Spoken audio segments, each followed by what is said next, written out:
Coucou mes petits fous, on est devant le théâtre des Champs-Élysées pour la journée du patrimoine. Et regardez, voilà, hop.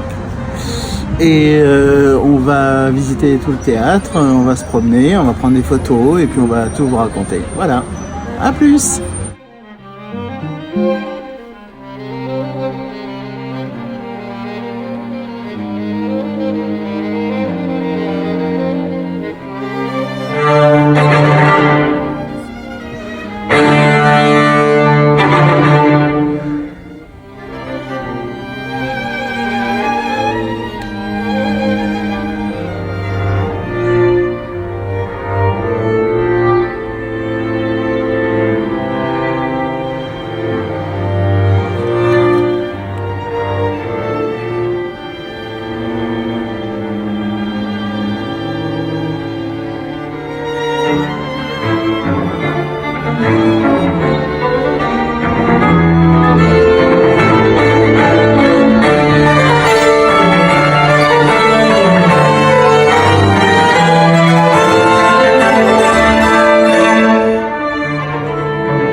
Les archers, c'est toujours du crin de cheval.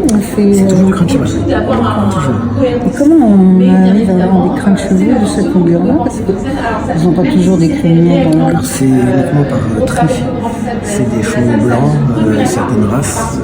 Aujourd'hui, le crin il vient essentiellement de Mongolie et de Sibérie. Il n'y a plus de chevaux chez nous. Ils sont traités. Il n'y a plus que des chevaux de course. Ils sont traités. C'est pas traité, non, c'est juste nettoyé. Voilà. Et il y en a combien sur un crin, sur un archer, il y en a entre 120 et 160 à peu près. Ah oui, donc ça. Eh bien, bonjour monsieur.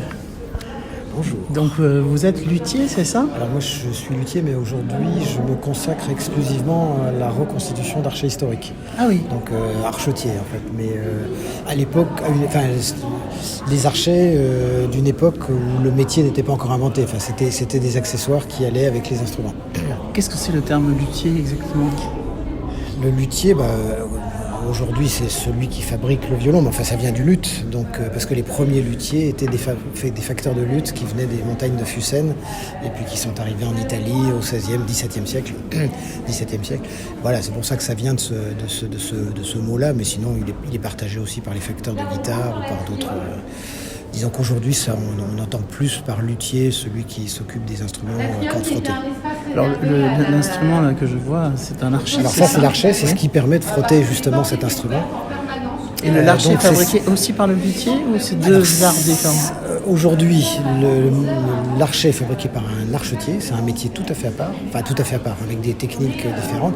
À l'époque de la création du violon, au XVIe, XVIIe siècle, ils étaient peut-être faits dans les ateliers de lutherie par les luthiers ou par des ouvriers, ou peut-être demandés à des ébénistes ou à des gens des corporations proches. On n'a pas beaucoup on fait pas beaucoup, peut-être même de certains musiciens. Ça restait un accessoire. Ça restait un accessoire. Aujourd'hui, c'est devenu un produit très complexe et très technique, donc qui a toute son. Il y a vraiment un métier qui est lié à cet objet. Alors, j'ai une question, est-ce que le bois est toujours le même?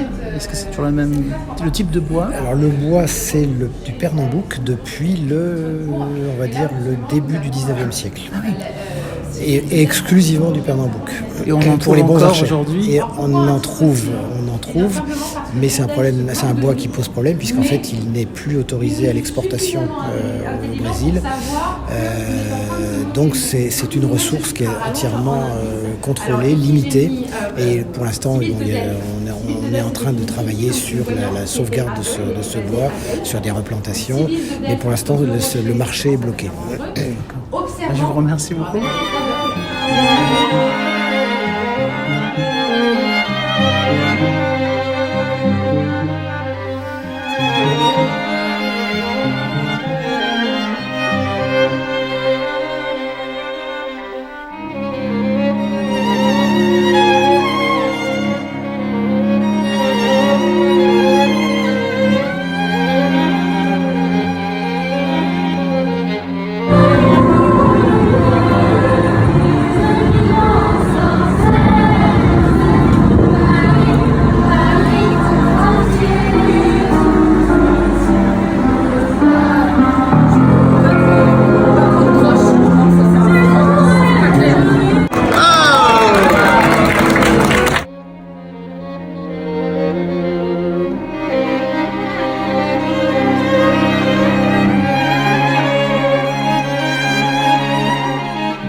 Salut mes petits fous, regardez, je suis sur la scène du Théâtre des Champs-Élysées et j'ai des frissons et j'en ai presque les larmes aux yeux, tellement que c'est impressionnant d'être ici.